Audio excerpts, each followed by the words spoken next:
Generally peaceful ang ikalimang State of the Nation address ni Pangulong Bongbong Marcos Jr. kahapon. Ayon po yan sa Philippine National Police. Sa kanyang talumpati, ginit ng Pangulo na patuloy na ipaglalaban ng gobyerno ang karapatan ng Pilipinas sa West Philippine Sea. Tinalakay rin niya ang pagtatayo ng AI o Artificial Intelligence Hub sa Tarlac at pagpapalakas sa supply ng kuryente. Yan ang unang balita ni Tina Panganiban Perez. Filipinos are a noble, kind, gracious, and great race. We are not greedy, we are not racists, we are not liars. Matapang ang mga huling salita ni Pangulong Bongbong Marcos sa kanyang ikalimang State of the Nation address. Binigyan siya ng standing ovation sa kanyang tinuran. Hindi tinukoy ng Pangulo ang pinatutungkulan niya, pero binanggit ang anyay banta sa dignidad at respeto sa sarili ng mga Pilipino. We are respectful and we are dignified. We are Filipinos and we do not yield. Kasunod niyan, iginiit ng Pangulo na patuloy na isusulong ng gobyerno ang 2016 Arbitral Award na nagpatibay sa mga karapatan ng Pilipinas sa West Philippine Sea sa ilalim ng United Nations Convention on the Law of the Sea o UNCLOS. Patuloy anyang gagamitin ang anumang mapayapa at legal na paraan laban sa mga magtatangkang sirain ang tagumpay na ito. We give honor to our armed forces, the Coast Guard, even our fisherfolk, who all continue to patrol and plow our seas in the face of great risk. To them, we owe collective gratitude and appreciation, for it is they who give life to the letter and spirit of the Arbitral Award. Bago yan, itinampok ng Pangulo ang maayos na pakikipag-ugnayan ng Pilipinas sa ibang mga bansa na magandaan niya ang bunga sa ekonomiya. Because of these international engagements, the Philippines now has 23 free trade agreements in force or under active negotiations with other countries. We have also maintained export competitiveness for our indigenous farm products, such as ube, coconut, bananas, other tropical fruits. And we have now ventured into new, invaluable ones like enoque mushrooms. Over the past 3 years, more than 6 trillion pesos in investments have been facilitated through our green lanes.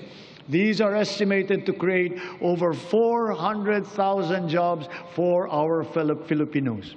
Isa sa ipinagmalaki ng Pangulo ang pakikibahagi sa Pax Silica Initiative na pinangungunahan ng Amerika. The Pax Silica Industrial Hub will create an ecosystem that will have AI at its core. It will bring quality jobs to our people, accelerate our industrial competitiveness, and revitalize our economy. Pero patuloy ang pagpuna ng iba't ibang grupo saan nila'y hindi binabanggit na magiging epekto ng proyektong ito at maaaring idulot na pinsala sa mga lupain, kalikasan at kabuhayan ng mga magsasaka. Ibinida rin ng Pangulo ang anyay malakas na network sa nagkakaisang ASEAN o Association of Southeast Asian Nations. The ASEAN +3 Emergency Rice Reserve System will guarantee emergency rice supply in case of shortage in our domestic production. The ASEAN Digital Economy Framework, led by the Philippines, will harmonize digital rules and enable cross-border digital transaction. Likewise, the Framework Agreement on Petroleum Security for the joint stockpiling of energy assets in the region has been ratified. Nabanggit din ang kauna-unahang spaceport na itatayo sa Cagayan. Cagayan is both geographically and economically primed to serve as our gateway to space and host the country's first spaceport. A sounding rocket launch test is slated for next year. This we will do in partnership with a South Korean aerospace company. Sa sektor ng edukasyon, sabi ng Pangulo, patuloy ang pagpapalakas sa senior high school curriculum. Patunay anya ang tumataas na kalidad ng kolehiyo sa bansa. Ngayon, 140 kolehiyo na ang pumasok na sa World University Rankings. At lagpas kalahati sa kanila ay state at local universities and colleges kung saan libre ang matrikula.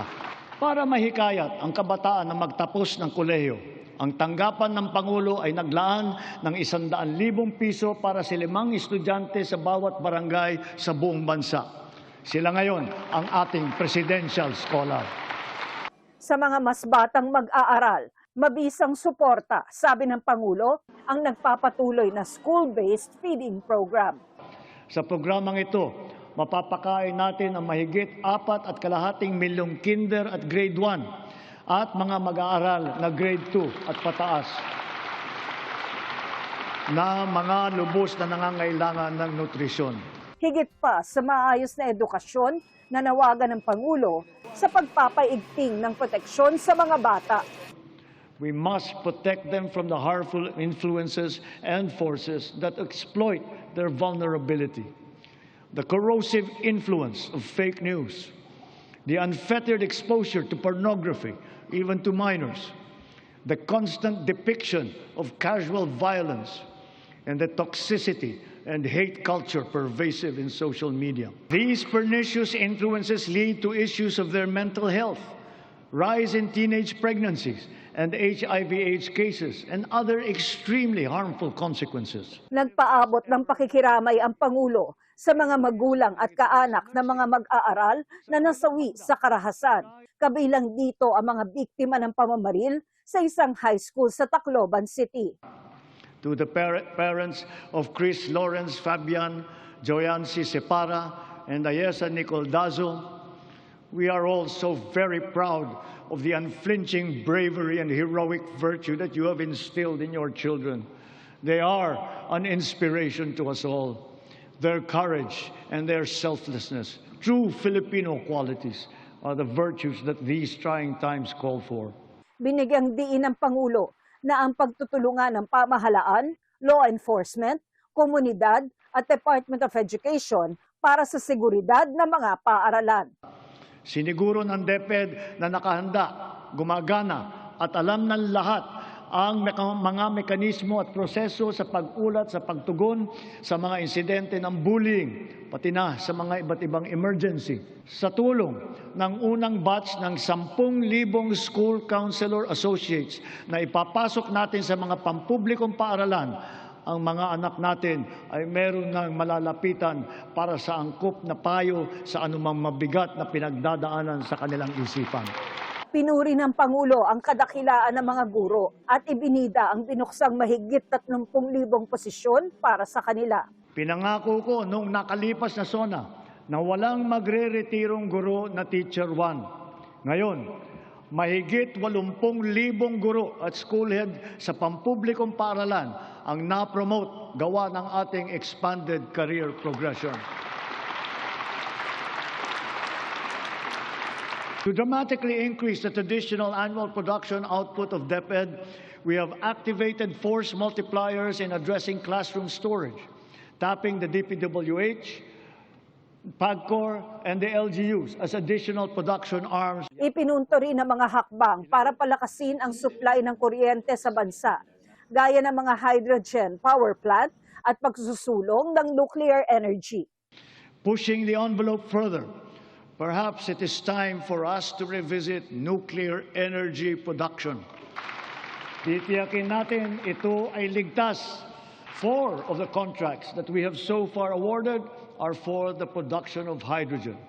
Hydrogen gas will serve as a backup fuel for our power plants. Nanawagan din si Pangulong Marcos na amyendahan ang National Building Code para tiyaking handa ang mga gusali sa sakuna at Ecological Solid Waste Management Act. Sa pagtatapos ng kanyang talumpati, binigyang diin din ng Pangulo ang pagkakapit-bisig sa gitna ng anyay mga banta sa seguridad sa loob at labas ng bansa. Sa mga pang-aalipusta, hindi tayo matitinag. Sa manlulupig, hindi tayo pasisiil. Ito ang unang balita. Tina Panganiban Perez, GMA News.